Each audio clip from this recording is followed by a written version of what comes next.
शिक्षा career jobs के career guidance video series में मैं आप सबका स्वागत करता हूं। दोस्तों, आज की वीडियो में हम पीसीएस अधिकारी कैसे बने डिटेल्ड में यहां पर बात करने वाले हैं।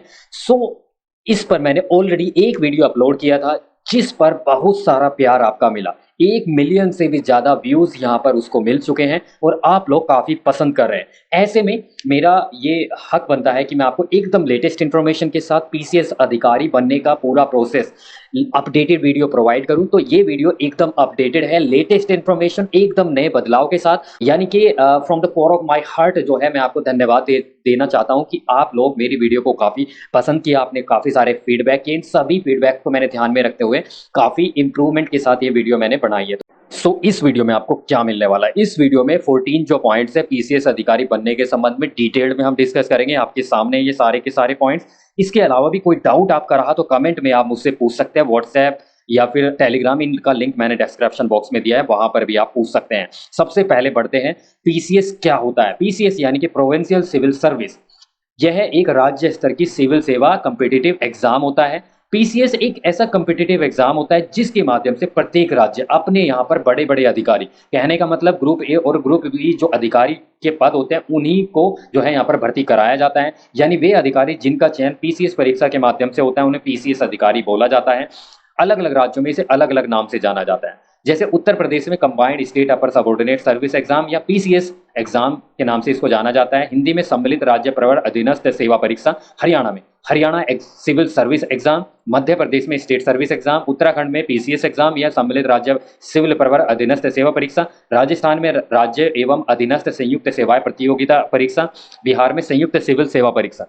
यानी कि स्पष्ट है ये राज्य स्तर की सिविल सेवा परीक्षा होती है, ठीक है, जिसके माध्यम से जो ऑफिसर्स की जो पोस्ट है वो यहाँ पर जो है भरी जाती है। अब कौन कौन से पद होते हैं पीसीएस अधिकारी के, तो मैं बता दूं यहाँ पर जो एसडीएम होता है, डिप्टी कलेक्टर होता है, जो आपका डीएसपी होता है, ब्लॉक डेवलपमेंट ऑफिसर होता है, तहसीलदार होता है, एआरटीओ जो प्रमोट होकर आरटीओ बनता है, जिला पंचायत राज ऑफिसर होते हैं। ये सभी मुख्य मुख्य पद मैंने बताए हैं, या बेसिक शिक्षा अधिकारी होता है, ये सभी पीसीएस के पद होते हैं, ठीक है। तो इन सभी को बनने के लिए आपको जो है पीसीएस एग्जाम देना होगा। अब परीक्षा कौन आयोजित करता है, तो स्पष्ट है जो राज्य लोक सेवा आयोग है, जैसे कि उत्तर प्रदेश में उत्तर प्रदेश राज्य लोक सेवा आयोग, बिहार में जैसे कि बिहार पब्लिक सर्विस कमीशन, इसी प्रकार हरियाणा में एचपीएससी, मध्य प्रदेश में एमपीपीएससी, उत्तराखंड में यूकेपीएससी और पंजाब में पीपीएससी, राज्य लोक सेवा आयोग के द्वारा परीक्षा का आयोजन होता है। फॉर्म कब आते हैं और परीक्षा कब होती है, तो प्रत्येक राज्य यहाँ पे जो है इस परीक्षा के लिए अलग अलग समय पर एडवर्टीजमेंट निकालता है। उत्तर प्रदेश, बिहार, मध्य प्रदेश कुछ ऐसे राज्य हैं जो हर साल पीसीएस परीक्षा का आयोजन करते हैं, लेकिन जैसे हरियाणा है, उत्तराखंड है, या जैसे झारखंड है, ये 2-3 साल में जो है एक बार जो है पीसीएस परीक्षा का आयोजन करते हैं अपने यहाँ पर, ठीक है। तो एक और प्रश्न उठता है कि अन्य राज्य के जो कैंडिडेट है दूसरे राज्य में आवेदन कर सकते हैं, बिल्कुल कर सकते हैं, ठीक है।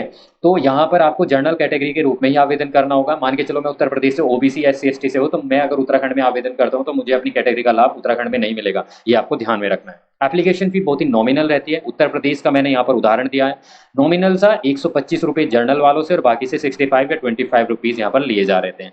तो हर राज्य के द्वारा लगभग इतनी ही फीस यहाँ पर ली जाती है, ठीक है। थोड़ा हरियाणा में थोड़ा ज्यादा होती है, लेकिन वो भी इतनी ज्यादा नहीं कि हजारों में ली जाए, ठीक है। क्वालिफिकेशन क्या चाहिए, किसी भी राज्य से अगर आप हैं समान क्वालिफिकेशन यहाँ पर होती है।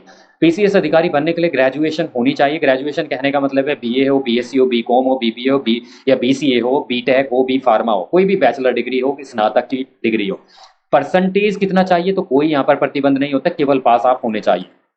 एक और प्रश्न है, क्या open distance private mode degree वाले आवेदन कर सकते हैं, बिल्कुल कर सकते हैं, ठीक है। आप ओपन हो, डिस्टेंस हो, कोरेस्पॉन्डेंस से अपने डिग्री को, सभी यहाँ पर एलिजिबल होते हैं किसी भी स्ट्रीम में। या फाइनल वर्ष या डिग्री के अंतिम वर्ष वाले आवेदन कर सकते हैं, बिल्कुल कर सकते हैं, ठीक है। एज लिमिट यहाँ पे मैंने उत्तर प्रदेश का उदाहरण दिया है, तो 21 से 40 वर्ष आयु सीमा रखी जाती है। और जैसे हर एक राज्य की मैं बात करूँ तो नॉर्मली 21 से 42 ईयर्स, कहीं कहीं पे 38, कहीं कहीं पे 40, ये जो है यहाँ पर देखने को आपको मिलेगा, ठीक है। जो रिजर्व कैटेगरी है उनको यहाँ पर छूट दी जाती है, 5 वर्ष की उत्तर प्रदेश में छूट है। एक्स सर्विसमैन को 3 वर्ष प्लस जितनी वो सर्विस आर्मी नेवी एयरफोर्स में करते हैं उन सबको घटा के यहाँ पर छूट दी जाती है, ठीक है। शारीरिक मापदंड की बात करूँ तो यहाँ पर जो पीसीएस के प्रत्येक पद के लिए शारीरिक मापदंड या हाइट या सीने का फुलाव या वजन नहीं चाहिए होता है। जैसे कि अगर मैं एसडीएम बनना चाहता हूँ तो उसके लिए कोई फिजिकल हाइट या सीने का फुलाव नहीं चाहिए, ठीक है। कुछ ऐसे पद होते हैं जो वर्दीधारी पद होते हैं, उन्हीं के लिए शारीरिक मापदंड चाहिए होता है। जैसे कि उत्तर प्रदेश में डीएसपी, अधीक्षक कारागार, जेल सुपरिटेंडेंट, तो 165 से 167 सेंटीमीटर की लंबाई होनी चाहिए उत्तर प्रदेश में।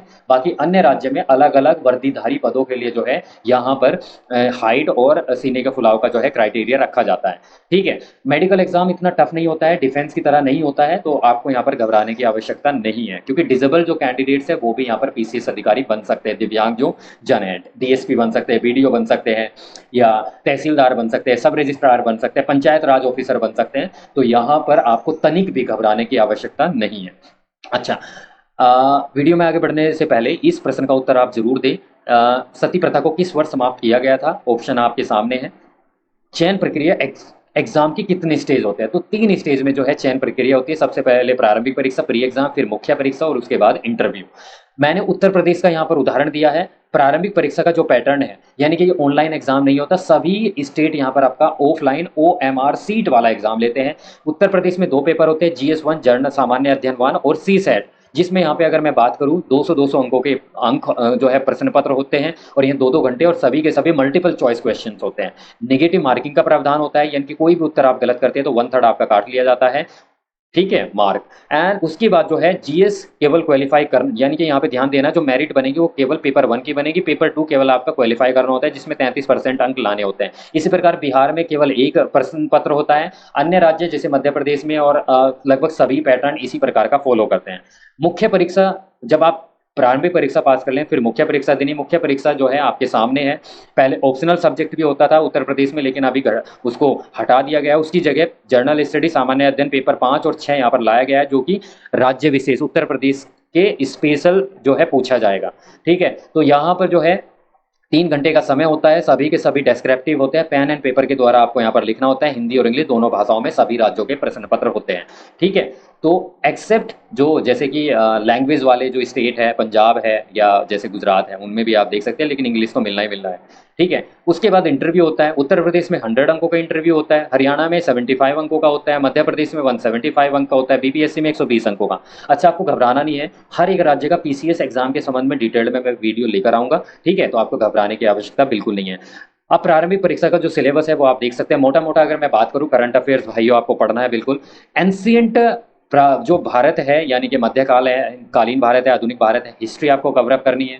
पॉलिटी है, राज्य व्यवस्था और संविधान है, जियोग्राफी है, इकोनॉमी है, पर्यावरण है, जर्नल साइंस है, ये सभी आपको पढ़ना है। प्रारंभिक परीक्षा का जो पेपर 2 है उसमें आपसे 10वीं कक्षा यानी कि 10th क्लास लेवल का मैथ पूछ लेगा, इंग्लिश पूछ लेगा, रीजनिंग पूछ लेगा। ठीक है, तो आप ये देख सकते हैं सभी का पैटर्न लगभग समान होता है सभी राज्य लोक सेवा आयोग का। मेंस परीक्षा में जो प्रारंभिक परीक्षा का जो सिलेबस रहता है लगभग उसी को ब्रॉड यानी कि थोड़ा बढ़ा दिया जाता है, तो डेस्क्रिप्टिव यहाँ से प्रश्न सीधे सीधे पूछे जाते हैं। इन सभी से जो है आपके प्रश्न यहाँ पर पूछे जाएंगे। परीक्षा केंद्र कहाँ रहता है? तो जिस राज्य का आप एग्जाम देंगे उसी राज्य के अलग अलग जिलों में जो है परीक्षा केंद्र रहते हैं। ठीक है, नाउ सैलरी की बात करें तो यहाँ पर अगर मैं बात करूँ 5400 ग्रेड पे, यानी कि ये तो 6 पे कमीशन के आधार पर मैंने दिखाया है, लेकिन यहाँ पर 4200 से लेकर 5400 ग्रेड पे की पोस्ट होती है। यानी कि अगर मैं अभी की बात करूँ 7th पे कमीशन के आधार पर 56,100 आपकी बेसिक सैलरी रहेगी, उसके साथ महंगाई भत्ता और जो फैसिलिटीज़ है, यानी कि अगर आप डीएसपी बनते हैं, डिप्टी कलेक्टर बनते हैं, एसडी या फिर जो है आप जो है बीडीओ बनते हैं, तो आपको यहाँ पर transport facility, house facility, electricity bill and security guard और अन्य जो फैसिलिटी है ना वो सारी मिलने वाली, सोचने की बिल्कुल भी आवश्यकता आपको नहीं है। ठीक है, कट ऑफ कितने रहते हैं तो डिपेंड करता है कि एग्जाम का लेवल किस प्रकार का आया है। नॉर्मली प्रारंभिक परीक्षा में 120 से लेकर 130 तक जो है मेरिट रहती है। तैयारी की स्ट्रेटेजी क्या अपनाई जाए? तो सबसे पहले 5 से 10 सालों के क्वेश्चन पेपर आप उठा लो प्रीवियस ईयर और उनका विश्लेषण करो अच्छी तरीके से। ठीक है, डिटेल्ड में मैं वीडियो बना दूंगा कि कैसे जो है तैयारी करनी है, लेकिन मोटा मोटा मैं बता देता हूँ। सिलेबस को अच्छी तरह पढ़ो, देखो भाई, है ना, प्रीवियस ईयर क्वेश्चन पेपर का विश्लेषण कर लो, कहाँ से प्रश्न पूछे जाते हैं, किस प्रकार के प्रश्न पूछे जाते हैं। एनसीईआरटी और बेसिक बुक से स्टार्ट कर लो।